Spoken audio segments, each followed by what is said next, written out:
Hello विद्यार्थी मित्रों, मैं Pathan Amin Khan, guitar instructor, Jamia ITI अक्कलकुआ।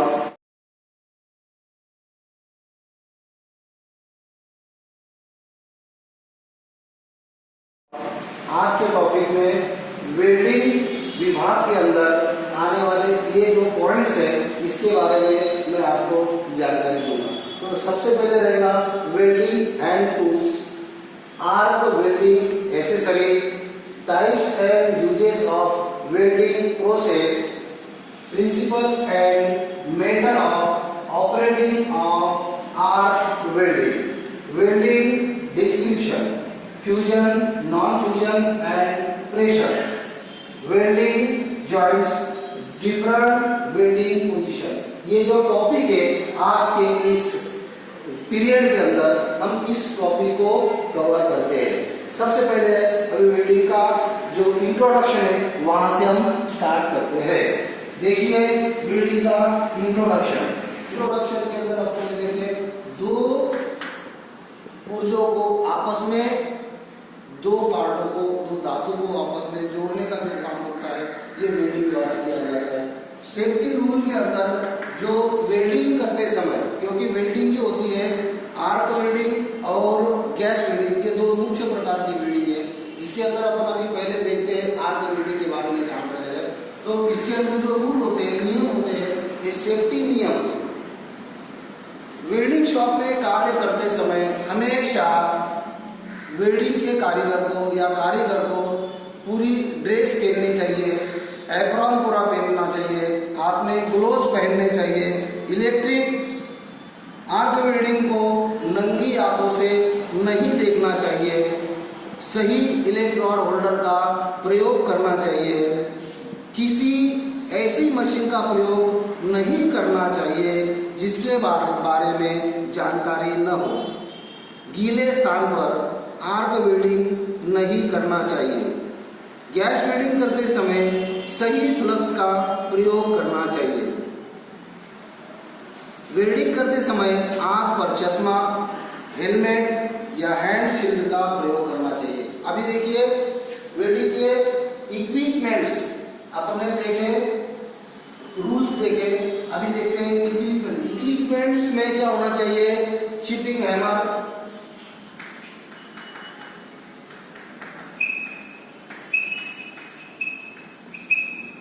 Spark lighter,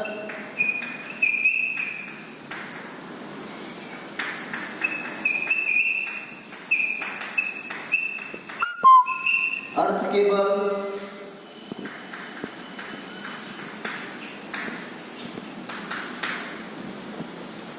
wire brush, tongs, seal lamp,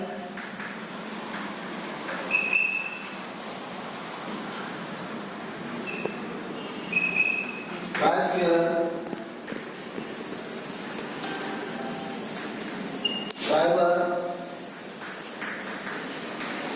steel rule,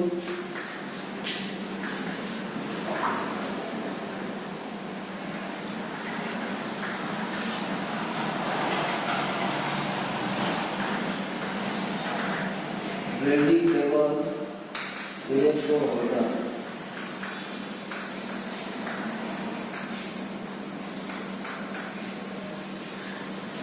अब देखिए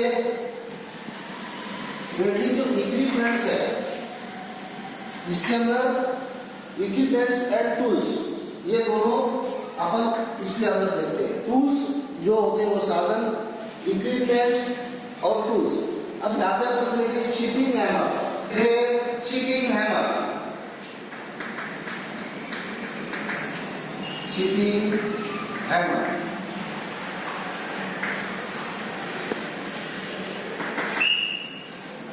चिपिंग हैमर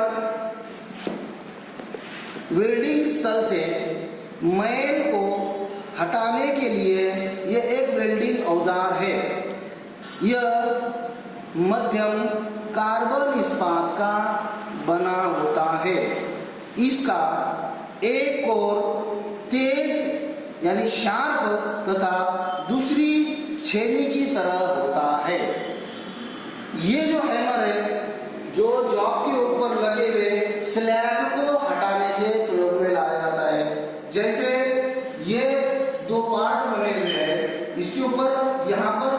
जॉइंट लगा हुआ है, ये जो जॉइंट है,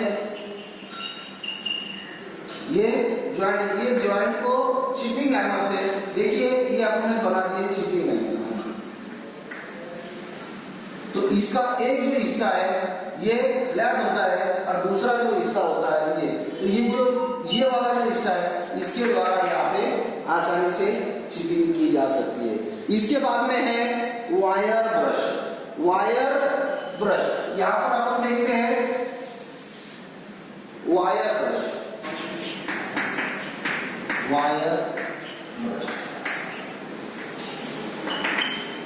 ब्रश का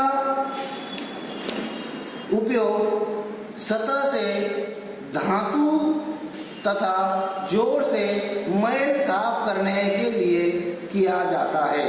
यह ब्रश लकड़ी के टुकड़े में 3 या 4 पंक्तियों में इस्पात के तार लगाकर बनाया जाता है।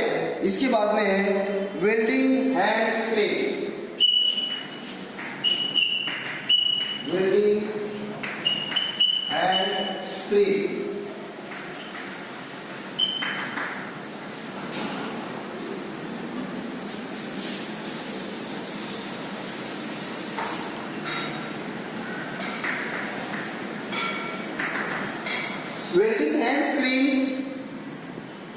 का प्रयोग चेहरे को ढकने एवं बचाने के लिए तथा आँख को आर्क की विकिरीकरण से बचाने के लिए किया जाता है। इसमें एक फिल्टर लेंस लगा होता है जिसका सुरक्षा के लिए एक सादा कांच चढ़ा होता है। सफेद जो कांच, सादा कांच इसके ऊपर जो चढ़ा होता है उसके अंदर ब्लैक कांच भी लगा होता है। सादा कांच सेफ्टी के लिए होता है। उसके बाद में है चिपिंग गॉगल, चिपिंग चश्मा।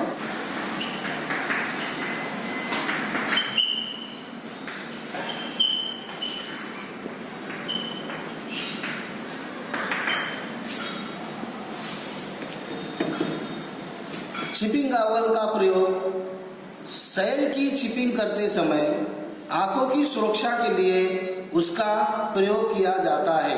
इसमें सादे कांच लगे होते हैं जो सफाई के लिए किए जाने वाले क्षेत्र को देखकर मदद कर सकते हैं। आगे का टॉपिक है टोंग।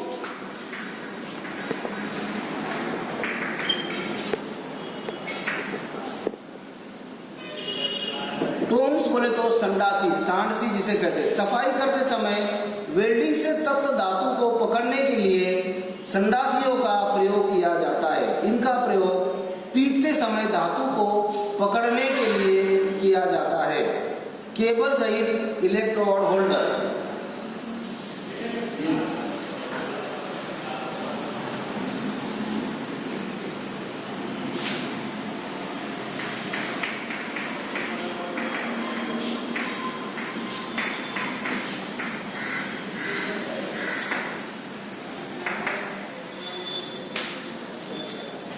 इलेक्ट्रोड होल्डर का प्रयोग इलेक्ट्रोड को पकड़ने एवं हस्त प्रयोग करने के लिए किया जाता है। केबल को अच्छी किस्म के लचीले रबर द्वारा इंसुलेटेड किया जाता है। इसमें तांबे के पतले गुच्छेदार यानी स्टैंडर्ड तार होते हैं जो वेल्डिंग मशीन से उच्च विद्युत धारा प्रवाहित करते हैं। अर्थ केबल।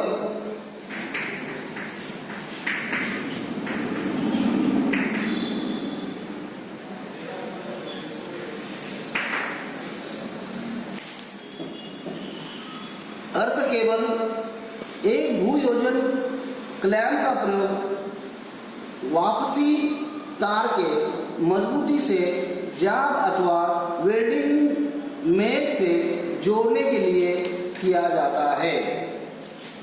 अर्थ क्लैंप के साथ में, अर्थ केबल के साथ में अर्थ क्लैंप लगी होती है।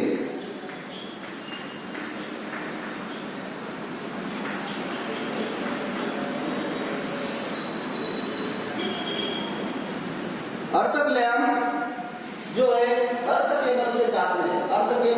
ये हो गया अर्ध केबल।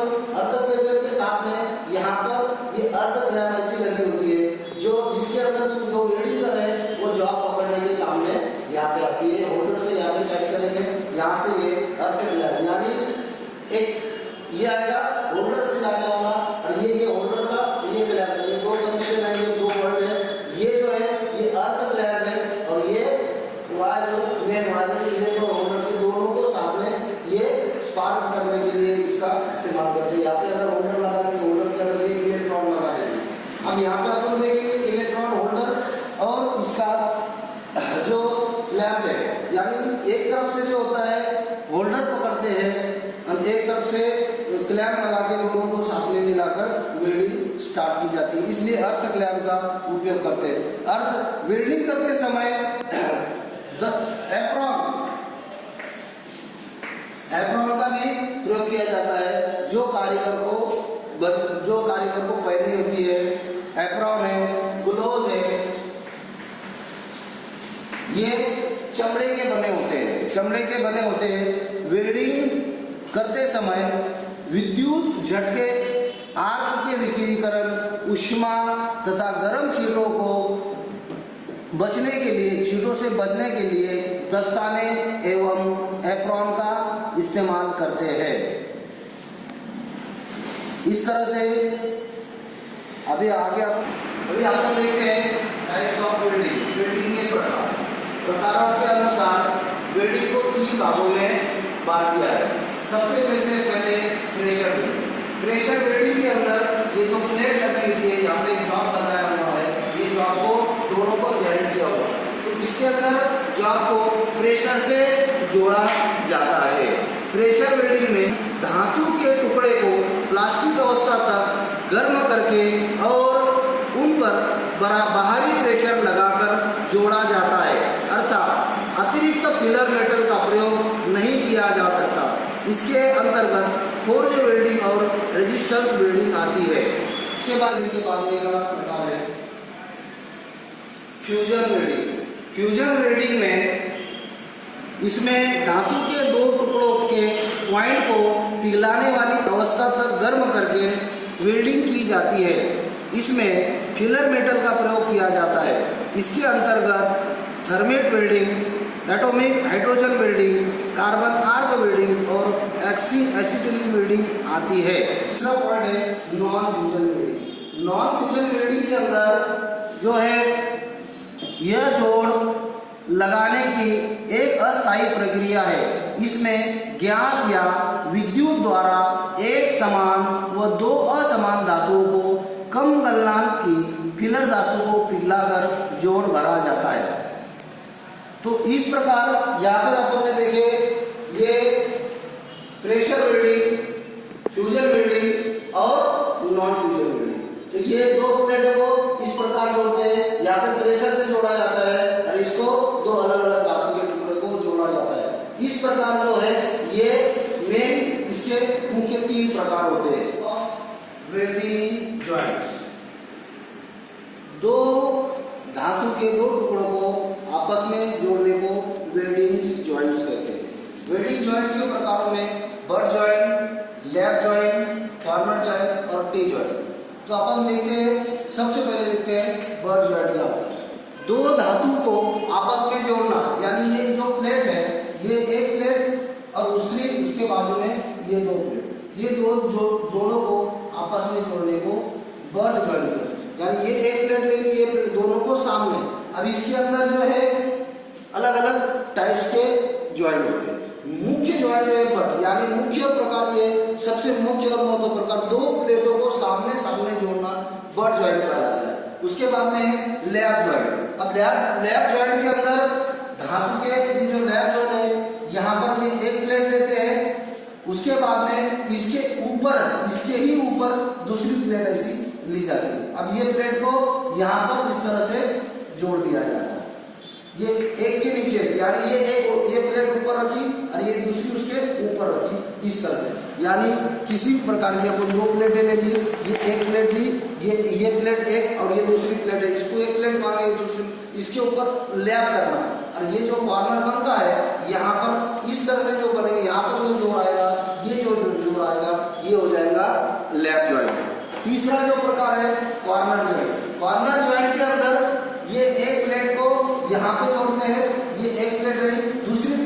साथ में यहाँ पर जोड़ेंगे तो ये जो जोड़ बनेगा ये होगा कॉर्नर जॉइंट, यानी एल टाइप यहाँ पर जो जोड़ेंगे इसको बोलेंगे अपन कॉर्नर जॉइंट। आखिरी प्रकार जो बचा है टी जॉइंट। टी जॉइंट जो होता है यहाँ पर आप इसको मिलाकर टी जॉइंट लेते हैं। दो प्लेटों को, ये एक प्लेट है यहाँ से, इसके ऊपर दूसरी ऐसी प्लेट यहाँ पे लेके इसको इस तरह से जोड़ा जाता है, इसे कहते हैं टी जॉइंट। यानी ये प्लेट ऐसी रखी और ये प्लेट इसको ऐसी खड़ी रखना है और इसके बाजू में वेल्डिंग करना है। यानी एक प्लेट को रखने के बाद में यहाँ से सीधा ये प्लेट ऐसी आएगी और ये इस तरह से ये प्लेट को जोड़ेंगे। इसको इधर से भी जोड़ा जाएगा और इधर से भी ये जोड़ा जाएगा। तो ये तीन मुख्य प्रकार के जो है ये वेल्डिंग जॉइंट्स होते हैं। इसके उप प्रकार बहुत से हैं, वो नेक्स्ट टॉपिक में अपन देखते हैं।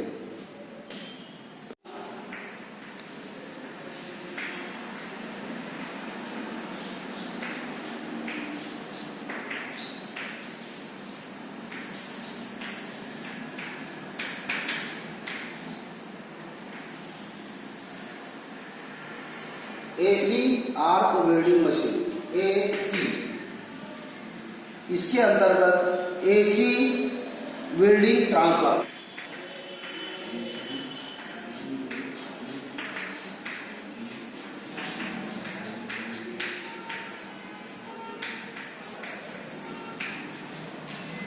AC welding transformer, AC welding transformer एक ही वेल्डिंग मशीन है, तो एसी मुख्य धारा को एसी वेल्डिंग धारा में परावर्तित करती है। एसी मुख्य सप्लाई में विभव यानी वोल्टेज उच्च एवं एम्पियर कम होता है। एसी वेल्डिंग सप्लाई में एम्पियर उच्च एवं विभव कम होता है। यह एक अपचाई यानी स्टेप डाउन ट्रांसफार्मर है जो मुख्य सप्लाई को वेल्डिंग सप्लाई के खुले परिपथ विभव को 40 और 100 वोल्ट के बीच कम करता है। यह मुख्य सप्लाई की कम धारा को वेल्डिंग के जरूरी 100 या 1000 एम्पियर की धारा में बढ़ा देता है।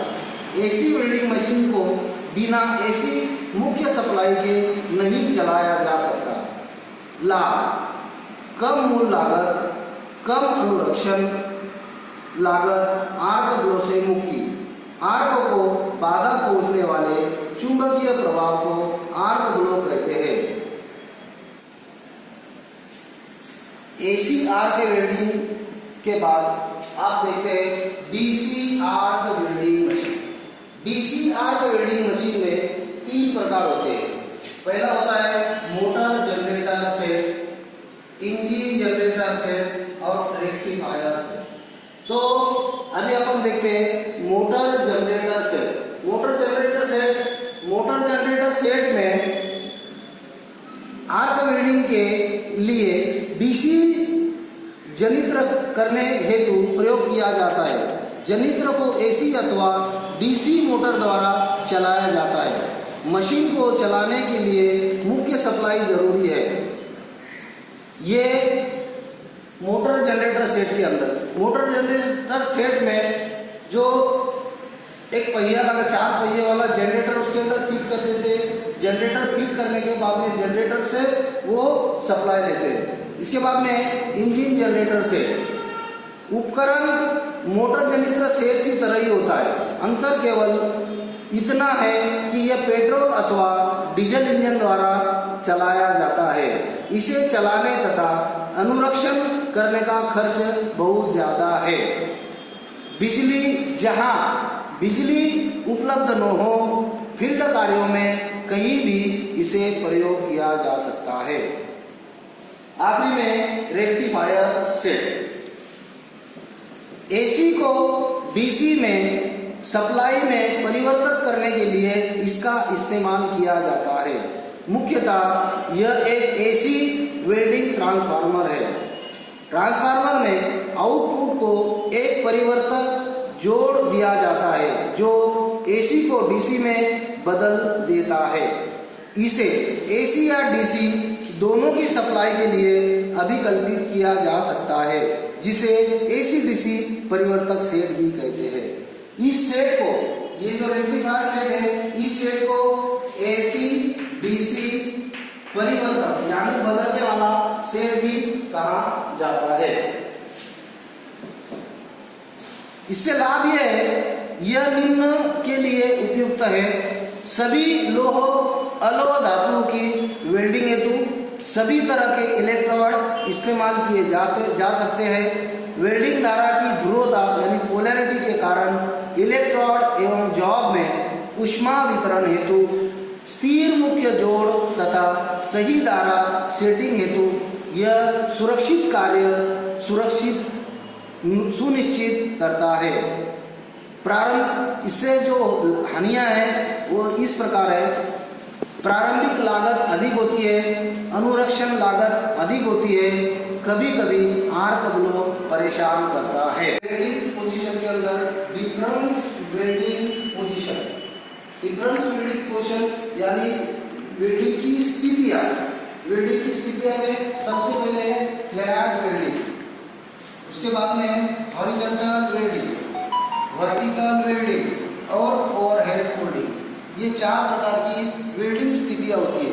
अभी इसके अंदर हम देखते हैं फ्लैट वेल्डिंग में, फ्लैट वेल्डिंग के अंदर 2 धातु के टुकड़ों को सीधा जोड़ा जाता है, जो सीधी तरह से होता है, रॉड को सीधा चलाते हैं। उसके बाद में हॉरिजॉन्टल वेल्डिंग में ये भी फ्लैट वेल्डिंग की तरह है, लेकिन इसको लंबी सीधी रेखा में खींची जाती है, 2 धातु को आपस में जोड़ा जाता है। वर्टिकल वेल्डिंग के अंदर 2 प्लेटों को खड़ी जोड़ी जाती है, खड़ी जोड़ने को वर्टिकल पोजीशन कहते हैं। और ओवरहेड वेल्डिंग के अंदर 2 प्लेटों को हॉरिजॉन्टल वेल्डिंग की तरह ही वेल्डिंग करते हैं, किंतु अंतर केवल इतना है, इसको उल्टी वेल्डिंग की जाती है, यानी सर के ऊपर। ओवर यानी ऊपर, हेड यानी सर के ऊपर, यानी जहां पर भी आपको वेल्डिंग करनी है यानी ऊपर की तरफ जो वेल्डिंग की जाती है उसे ओवरहेड वेल्डिंग कहते हैं। अब पोजीशन के लिए हाथ के ऊपर अगर पोजीशन करके देखेंगे तो ये वेल्डिंग रॉड अगर अपने हाथ में है तो ये अगर तुम्हारी जॉब है, ये अगर तुम्हारा जॉब है तो यहाँ पे 2 प्लेटें जोड़ते हैं, इसको फ्लैट वेल्डिंग इस तरह से करते हैं। जिस तरह से फ्लैट वेल्डिंग करते हैं उस तरह से हॉरिजॉन्टल ऐसे भी कर सकते हैं और ऐसे भी कर सकते हैं, यानी ये स्थिति भी कर सकते हैं, ये स्थिति भी कर सकते हैं, सिर्फ रॉड को सीधा चलाना है। वर्टिकल के अंदर ये जो जॉब लगा हुआ है, ये जॉब है, इसको यहाँ से इधर करते आएंगे, यानी इस तरह से ये वर्टिकल ऊपर से नीचे करते आएंगे या नीचे से ऊपर करते जाएंगे, ये हो गई वर्टिकल। ओवरहेड के अंदर ये जो प्लेट है, ये प्लेट को यहाँ पे न रखते हुए इसको नीचे से वेल्डिंग करते हैं, दोनों प्लेटों को सर के ऊपर जो वेल्डिंग करते हैं उसे कहते हैं ओवर वेल्डिंग। तो स्थितियों में ये पोजीशंस के अंदर डिफरेंट वेल्डिंग पोजीशन में इस प्रकार की 4 स्थितियां होती है। 4 स्थितियों में सबसे मुश्किल जो स्थिति है ये ओवरहेड वेल्डिंग है। ये जो वेल्डिंग वही कारीगर कर सकता है जो स्किल्ड वर्कर है। तो इस तरह से वेल्डिंग की पोजीशंस होती है। उम्मीद है मेरा ये वीडियो आपको पसंद आया होगा। वीडियो देखने के लिए शुक्रिया। Thanks again.